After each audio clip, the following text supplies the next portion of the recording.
Chapter 1. The Knight of Knives. The knife goes in clean. That is the only mercy Adrian extends to me. The blade is sharp, so the wound is neat. He does not hack. He does not hesitate. He simply kneels before the High Council, opens his mouth, and with one sentence, drives the sharpest thing he owns directly between my ribs. He calls me a traitor to the crown. And the worst part, the part that wakes me gasping in the months that follow long after the real wound has scarred over, is that I never saw it coming. Not once. Not even a tremor of suspicion. I trusted Adrian the way you trust the ground beneath your feet. You do not inspect it. You do not question it. You simply walk. I had known him since we were 13. We stole wine from the cellar of the Eastern Garrison and drank it flat on our backs in the field, arguing about which constellations deserved better names. When the rebellion began to take shape in the dark corners of the Empire, it was Adrian who sat beside me at the planning tables, who memorized codes and courier routes, who swore an oath over shared bread that we would see this through together. Together. What a hollow word that turned out to be. The meeting is supposed to be a strategy session, a gathering of our most trusted lieutenants in the undercroft of an abandoned mill 3 miles east of the capital. I arrive early, as I always do, because I have always believed that punctuality is a form of respect. The soldiers are already waiting. 20 crossbows. Maybe more. The torchlight catches on their bolts in a way that might have been beautiful in a different life. They tear the crest from my cloak before I can speak. My family seal, the silver hawk I have worn since I was 16, ripped away and dropped into the dirt like it meant nothing. I look past the soldier who did it. I look for Adrian. He is in the far corner, standing just outside the light. His arms are crossed. His jaw is set. And he is looking at a point somewhere above my left shoulder, deliberately, carefully avoiding my eyes. "Forgive me," he says. He does not sound sorry. He sounds relieved. I fight.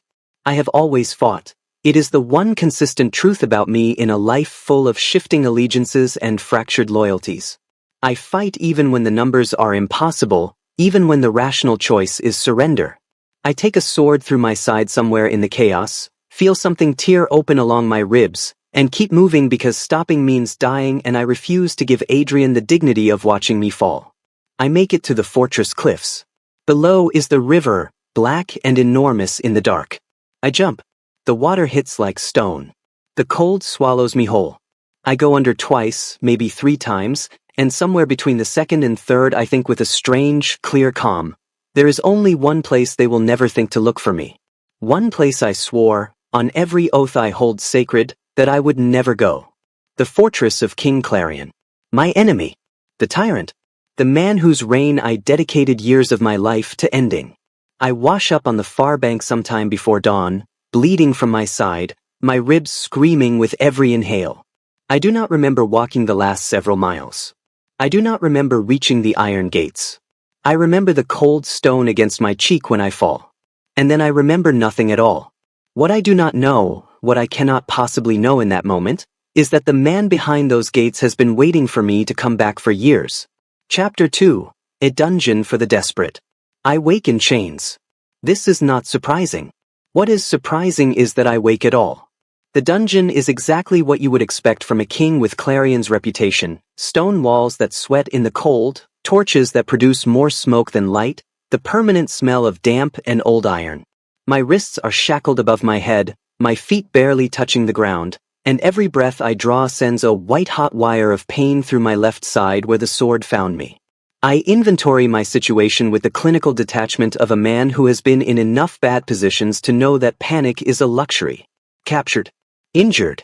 No allies within 100 miles. Wanted for treason in my own kingdom. And currently imprisoned in the fortress of the man I spent 3 years trying to overthrow. I almost laugh. If this is how it ends, at least the story is interesting. The fever takes me before I can plan anything useful. I drift in and out of something dark and hot and formless, and in the spaces between consciousness I hear voices, guards, I think, debating what to do with me, whether I am a spy, whether the king should be told. They seem confused by my presence. I must look worse than I feel, which is saying something significant, because I feel like something that washed up dead. Then the door at the top of the dungeon stairs bursts open with enough force to crack against the wall, and every guard in the corridor goes rigid. The footsteps on the stairs are unhurried, deliberate. Each one lands with the particular weight of someone who has never needed to rush because the world bends itself around their timeline. Clarion looks exactly the way I remember him, and nothing like it at all. He is older, we both are. The angles of his face have sharpened into something almost architectural, and there are lines beside his eyes that were not there when we were young princes pretending to negotiate alliances and actually just arguing about everything with enormous enthusiasm. He is dressed simply for a king, dark wool and no ornament except the signet ring. His hair is longer. He looks, despite everything, devastatingly composed. He freezes when he sees me. I watch the sequence of expressions move across his face in the span of perhaps 2 seconds.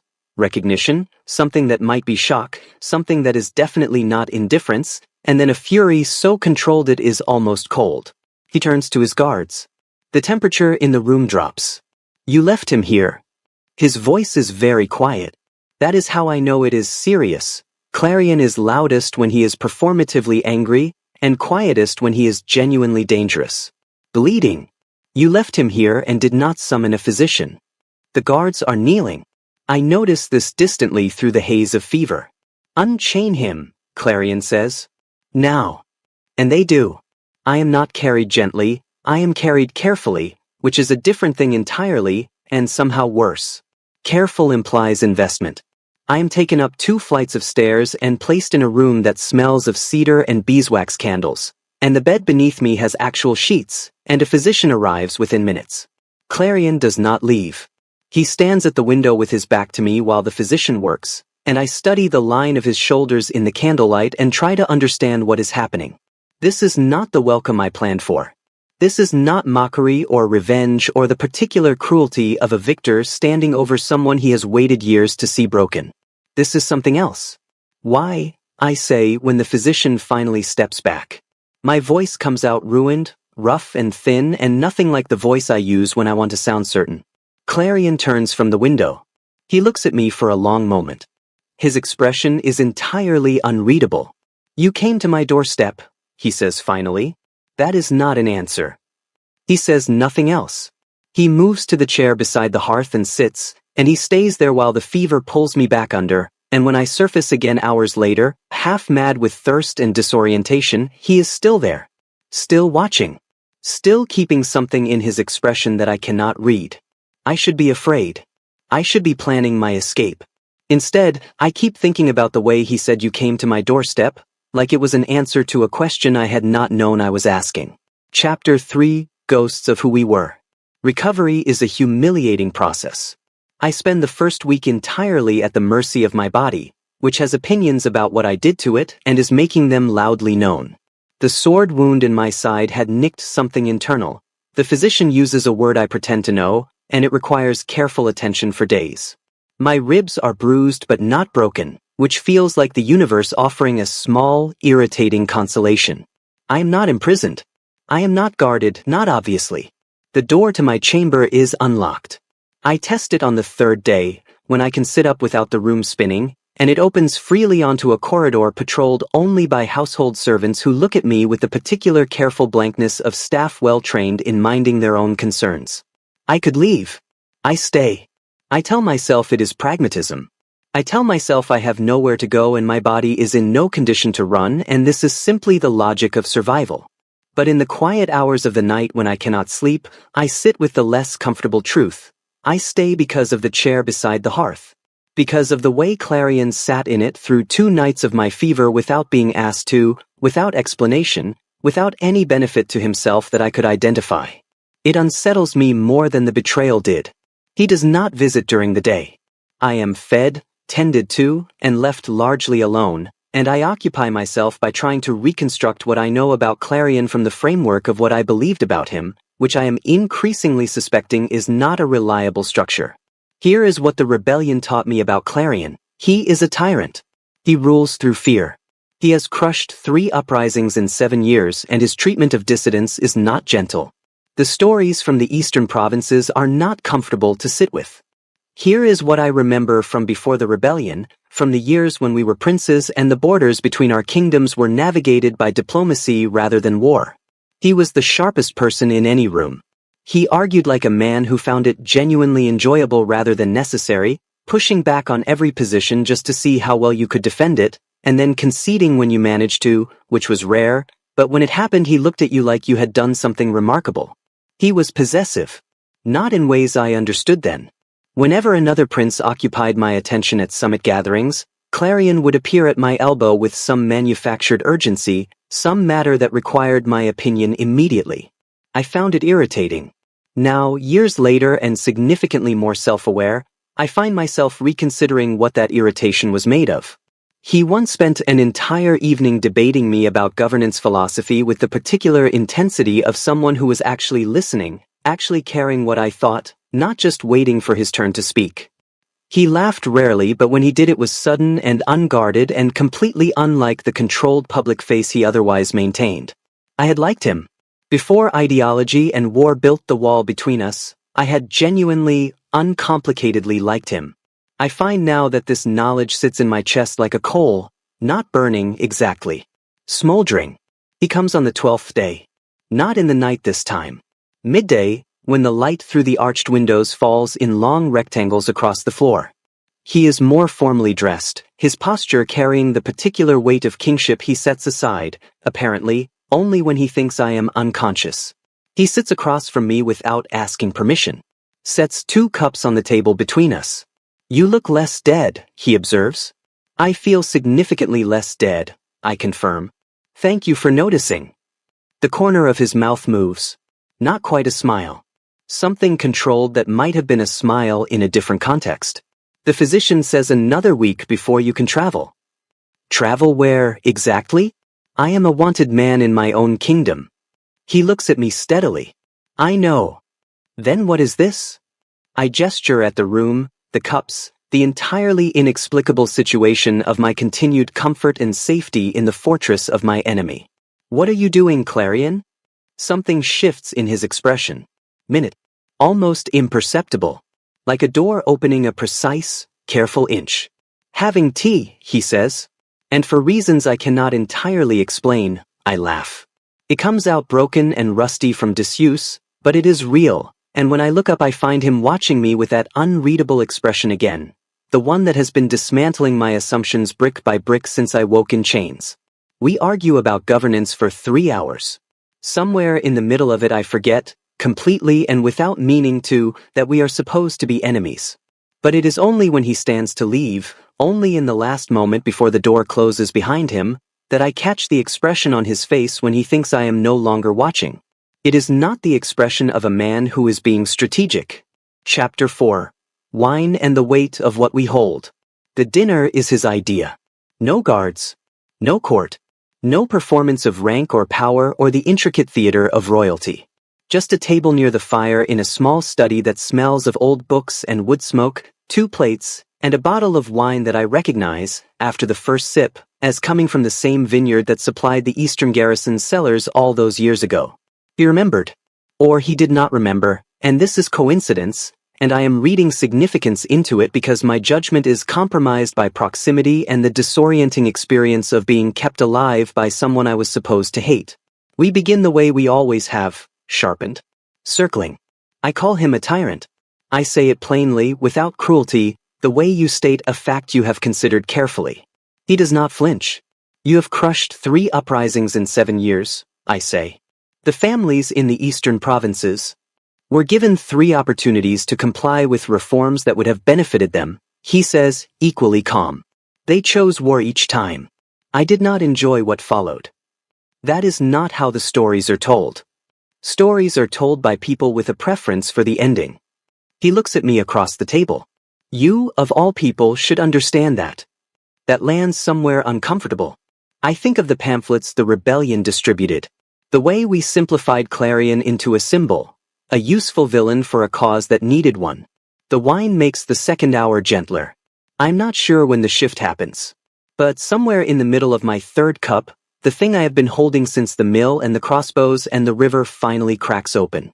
I tell him about Adrian, Bovet, the oath over shared bread, the years of trust, the look on his face in the undercroft, the relief.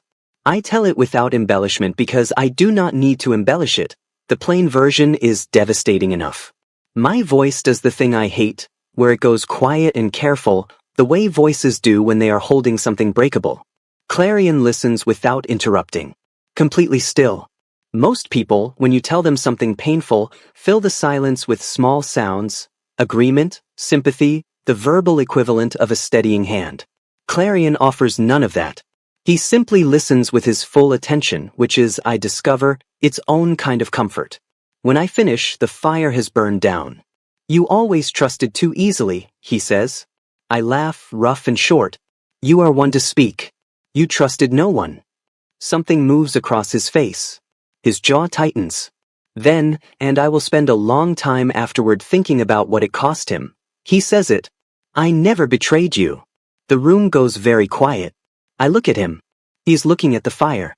His posture is perfectly composed and his hands on the table are perfectly still, and he looks exactly like a man holding an enormous weight and refusing to let it show, except that I have been watching him long enough now to see the strain of it. Clarion. I loved you, he says to the fire, even when you were raising an army against me. Even when you called me a tyrant in every public square in 3 kingdoms. Even when you chose your ideals over. He stops. Starts again. Over everything else. The years rearrange themselves. Every moment I had filed away under the category of rivalry or political tension, every lingering look I had not examined, every jealous comment about other allies that I had dismissed, every time he manufactured some reason for me to remain at his side during the old alliance negotiations, they all shift, like a mosaic seen from a new angle, and the image they form is nothing like what I thought I was looking at. I thought you despised me, I say. He finally looks at me. His expression is stripped of everything he usually wears, the composure, the careful control, the specific blankness of a man who learned young that showing his cards was a form of vulnerability he could not afford. I despised, he says quietly, that you would rather die for your principles than live beside me. The distance between us is not large. I close it. The kiss is not gentle, and I did not expect it to be. There is too much compressed into it, years of opposing sides, of choices made in opposite directions, of wanting something and building an entire architecture of ideology around the choice not to want it. It is the kind of kiss that contains an argument, a concession, and a surrender all at once. When we finally separate, he rests his forehead against mine, eyes closed, and breathes. I realize I have made a choice. I am not certain yet of everything it means. But it is the first decision I have made in months that feels entirely, completely mine. What I do not realize until morning is that Clarion has already made his. Chapter 5. The morning the kingdom trembles. I wake to the sound of horses. Lots of them. The chamber is daylit and Clarion is gone, which I expected. He is, despite everything, a king with a kingdom to run, and I imagine he does not have the luxury of mornings that last. I lie still for a moment, listening to the courtyard below, and count the separate sounds. Hooves on cobblestone, the particular bark of military orders, the clang of an armory being opened at pace. Something is being mobilized. I dress quickly and find my way to a window that looks down on the main courtyard. Scouts are riding out in formation. Supply trains are being loaded. I recognize the configuration immediately. I spent 3 years planning military movements and I know what preparation for a campaign looks like. This is not defensive positioning. The soldiers are organized for distance, for sustained action, for something that will last weeks. By midday, the whispers reach me. The staff who bring my meals are careful with their faces, but I grew up in palaces and courts and I know how to read what people are trying not to show. The kitchen girl cannot quite control the way her eyes flick to me. The older manservant is overly focused on straightening objects that do not need straightening. I stop a passing steward in the corridor. What is happening? He hesitates, then tells me. Clarion has issued orders. The villages near my former stronghold, the ones that house the rebellion support networks, the families of the men who stood with me, are being surrounded. Supply lines cut. 3 nobles who sat on the high council that convicted me have been arrested in the capital. This is not a rescue operation. This is not diplomacy. This is systematic, methodical annihilation. The kind of military action you plan when you want to leave nothing standing. I find Clarion in the war room. He is standing over a map table with his senior commander, tracing lines with one finger, supply routes, perimeter positions. He looks up when I enter. He does not look surprised. The village is near Thorn Ridge, I say. The supply lines. The council arrests. Call it back. His expression is perfectly steady. No. Clarion. They hurt you, he says. As if this is a complete explanation. As if it is the only logic that matters. There are families in those villages. There are people who built a trap for you, he says. Who stripped your seal from your cloak and left you to drown. Who will do it again to the next person who challenges them until someone makes clear that there is a cost. I stare at him. I see it now, the full shape of it. This is not politics. It is not strategy. Clarion has fought wars for land, for power, for the particular chess moves of empire. This is not any of those things. This is devotion. Turned outward. Weaponized. A man who loves in the way some people wage war, completely, without reservation, without the moderating influence of consequences. It is the most terrifying thing I have ever seen. And some part of me, the part that watched Adrian's face in the Undercroft, the part that fell into a river and crawled across enemy borders on instinct alone, some part of me understands it. The farmers and the children and the women who believed in what we were building, they are not your targets, I say. My voice is steady. They are mine to protect. The pause. The longest one we have shared. Then tell me, he says, who is? I look at the map. I think of the High Council in their expensive clothes, their careful hands, their perfectly worded betrayal. I lean forward over the map table and I put my finger on the capital. Something between us shifts irrevocably because I am no longer a refugee at the gates, and I am no longer a prisoner in a dungeon, and I am no longer a rebel without a war to fight. I am something else entirely. Something the world does not have a clean name for yet. But Adrian is still out there. And the council still holds his leash. And until that changes, nothing we are building here is safe. Chapter 6. We do not want ashes. Adrian is brought in on a Tuesday. I know because I have been counting the days since I pointed at the capital on the map and stopped pretending I was only here to recover. He looks worse than I expected. Not from mistreatment. Clarion is many things, but he is not interested in cruelty for its own sake, and he gave specific instructions that Adrian arrive intact. He looks worse from the inside out. The particular damage that happens when a person has been living with a thing they cannot take back. He is pushed to his knees at the center of the throne room floor. The court watches from the periphery in careful, collective silence. The kind of silence that knows itself to be historic. Clarion sits on the throne.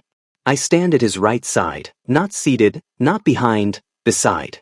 An arrangement that required no discussion. It simply resolved itself, the way certain things do when they were always going to be true. Adrian looks up. His eyes find me immediately, and the expression that crosses his face is complex enough that I have to work to read it. Shock first, then something that might have been hope for one brief, unguarded second, and then, when he takes in how I am standing and where, a grief that collapses into defeat. Claude. His voice cracks. I did it to protect my sister. They had her. They told me if I did not give them your name they would. Clarion speaks over him. Not loudly. Just precisely. You betrayed what was mine. The room is very still. I look at Adrian. I look at the boy I drank stolen wine with in a field, who argued about constellations, who swore an oath over bread and kept it for years before he did not. I look at the man he became, who made an impossible choice and made it badly and has been paying for it in the currency of his own conscience ever since. Clarion leans close to me. Say the word. He does not specify what word. He does not need to. I know what he is offering. The full weight of his power and his will, the armies and the orders and the capacity to burn every structure that was ever complicit in my fall. I think about it. I think about ashes. I think about what I actually want, what I have wanted, underneath all the ideology and the rebellion and the years of righteous conviction, and it is not ashes. It was never ashes.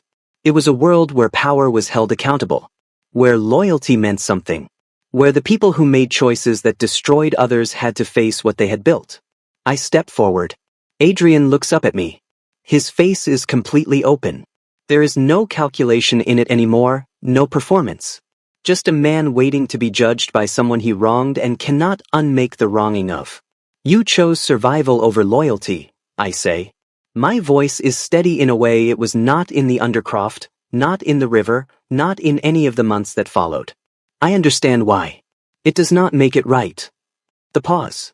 The High Council used you the same way they used everyone, as a tool. The difference is that you knew it and agreed to it. I let that sit between us.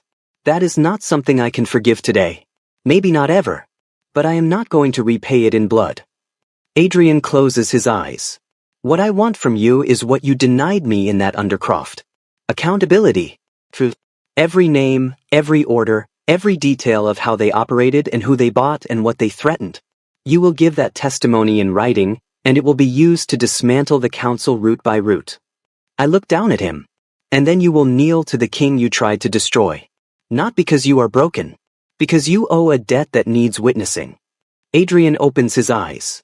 He looks at me for a long moment, searching for something. Checking whether this is mercy or its absence.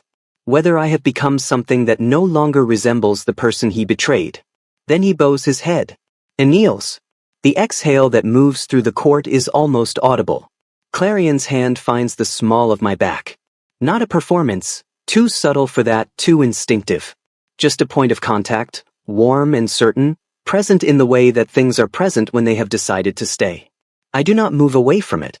Later, after the court has dispersed, after Adrian has been taken to begin his testimony, after the particular exhaustion of a day that contained several years' worth of consequence, we stand at the high window of the throne room together and look out over the Capitol. You are going to want changes, Clarion says. It is not a question. Significant ones, I confirm. To my governance. To the way power is held and by whom and with what accountability, yes. I glance at him. You knew this was coming when you put me on your right side. Something moves in his expression. That almost smile, the one I have been cataloging since he sat in the chair beside my sickbed and refused to leave. I find, he says carefully, that I have always argued better when you were in the room. I laugh. It comes out full this time, nothing broken about it. That is the most roundabout admission I have ever heard. I am a king. Directness is a resource I allocate strategically. We stand there in the dying light, looking out over a city that does not yet know what is coming. The trials, the restructuring, the long and difficult work of building something that deserves to last. It will not be easy. We will fight about it constantly. We will sit across tables from each other and argue with the particular intensity of people who actually listen to the other side, who actually care what the other thinks, who have too much at stake to be dishonest. I know this about us the same way I know it is evening, not because someone told me, but because I have been paying attention. I did not come to his doorstep because I had nowhere else to go. I came because some part of me, the part that survived the river, the part that knew the only place they would never look, already understood something I had spent years refusing to examine. That the opposite of an enemy is not nothing. It is this. It is standing in firelight with someone who would burn the world for you, and teaching them, slowly, why the world is worth keeping.